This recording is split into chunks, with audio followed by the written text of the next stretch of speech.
ہمارے سامنے ایک تو خود انسان ہے اور دوسرے یہ نظام کائنات۔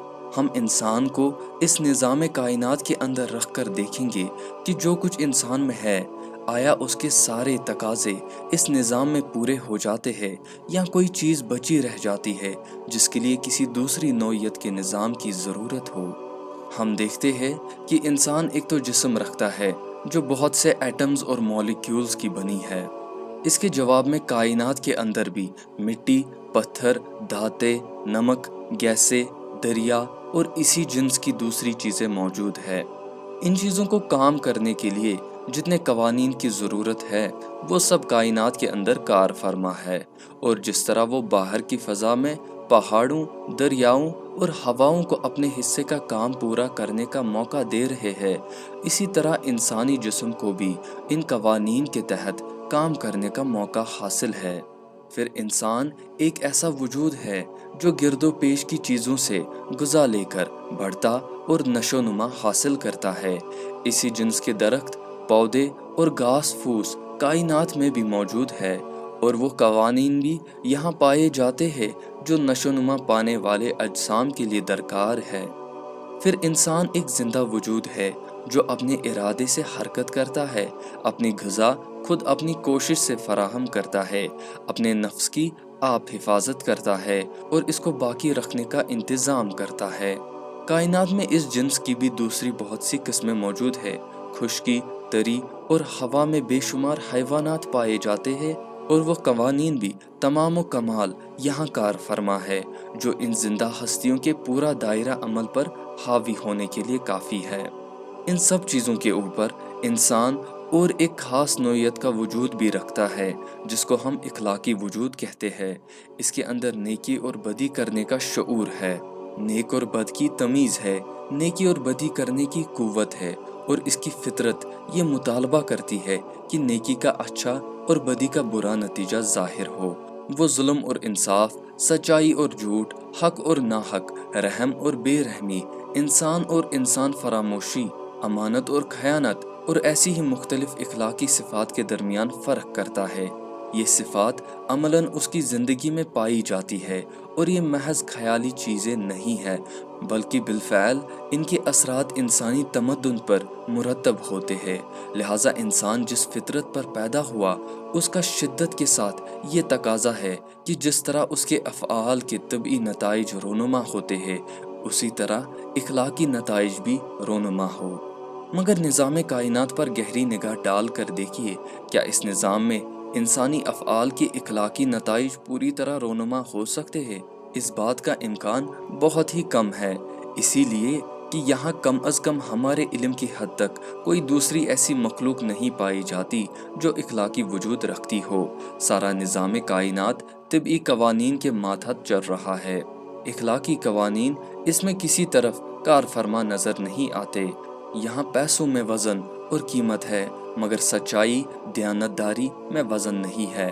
یہاں مادی عنصر یعنی میٹیریلزم کے لیے مقرر قوانین ہے جن کے مطابق ہمیشہ مقرر نتائج نکلتے ہیں، مگر اخلاقی عناصر کے لیے کوئی مقرر قانون نہیں ہے۔ طبعی قوانین کی فرما روائی کے سبب سے اخلاقی نتائج کبھی تو نکل ہی نہیں سکتے، کبھی نکلتے ہیں تو صرف اس حد تک جس کی اجازت طبعی قوانین دے دے، اور بارہا ایسا بھی ہوتا ہے کہ اخلاق ایک فعل سے ایک خاص نتیجہ نکلنے کا تقاضا کرتا ہے، مگر طبعی قوانین کی مداخلت سے نتیجہ بالکل برعکس نکلتا ہے۔ انسان نے خود اپنے تمدنی و سیاسی نظام کے ذریعے سے تھوڑی سی کوشش اس امر کی ہے کہ انسانی اعمال کے اخلاقی نتائج ایک مقرر ضابطے کے مطابق برآمد ہو سکے، مگر یہ کوشش بہت محدود پیمانے پر ہے اور بے حد ناقص ہے۔ ایک طرف طبعی قوانین اس کو ناقص بناتے ہیں، اور دوسری طرف انسان کی اپنی بہت سی کمزوریاں اس نظام کے نقائص میں اور زیادہ اضافہ کر دیتی ہے۔ پہلی بات تو یہ ہے کہ موجودہ نظام کائنات جن قوانین پر چل رہا ہے ان کے اندر اتنی گنجائش ہی نہیں ہے کہ انسانی افعال کے اخلاقی نتائج پوری طرح مرتب ہو سکے۔ دوسری بات یہ ہے کہ یہاں چند سال کی زندگی میں انسان جو بھی عمل کرتا ہے اس کے رد عمل کا سلسلہ اتنا وسیع ہوتا ہے اور اتنی مدت تک جاری رہتا ہے کہ صرف اسی کے پورے نتائج وصول کرنے کے لیے ہزاروں بلکہ لاکھوں برس کی زندگی درکار ہے، اور موجودہ قوانین قدرت کے ماتحت انسان کو اتنی زندگی ملنی ناممکن ہے۔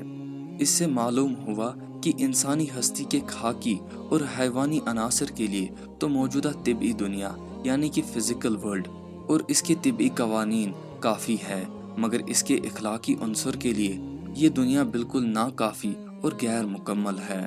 اس کے لیے ایک دوسرا نظام عالم درکار ہے جس میں حکمران قانون اخلاق کا قانون ہو اور طبعی قوانین اس کے ماتحت محض مددگار کی حیثیت سے کام کرے، جس میں زندگی محدود نہ ہو بلکہ غیر محدود ہو، جس میں وہ تمام اخلاقی نتائج جو یہاں مرتب ہونے سے رہ گئے یا الٹے مرتب ہوئے ہیں اپنی صحیح صورت میں پوری طرح مرتب ہو سکے، جہاں سونے اور چاندی کے بجائے نیکی اور صداقت میں وزن اور قیمت ہو، جہاں آگ صرف اس چیز کو جلائے جو اخلاقاً جلنے کی مستحق ہو، جہاں عیش اس کو ملے جو نیک ہو اور مصیبت اس کے حصے میں آئے جو بد ہو۔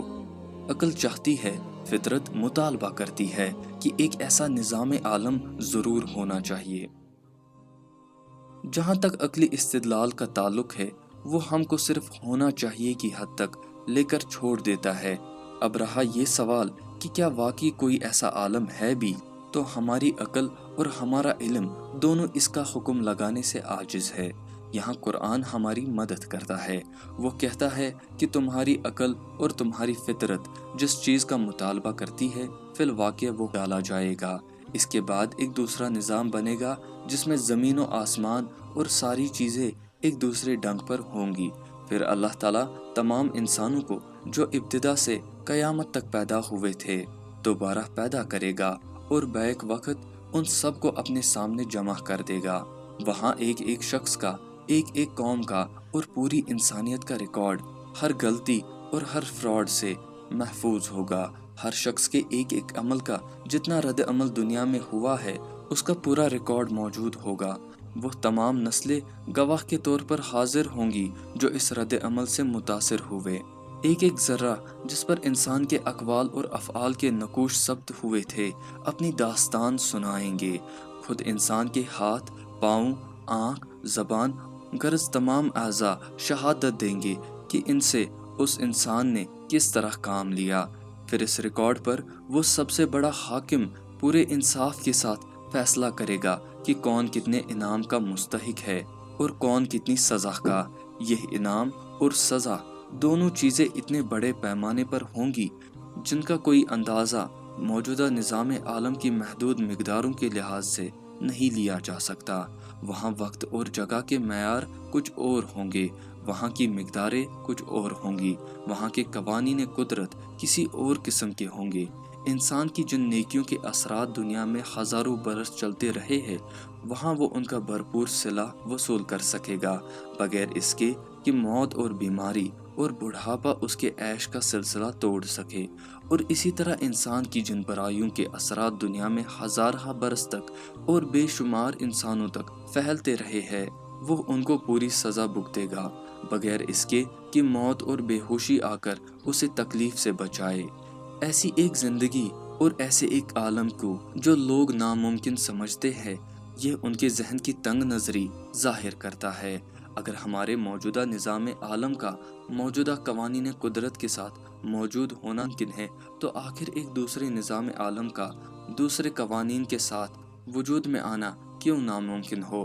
البتہ یہ بات کہ واقعہ میں ایسا ضرور ہوگا تو اس کا یقین نہ دلیل سے ہو سکتا ہے اور نہ علمی ثبوت سے۔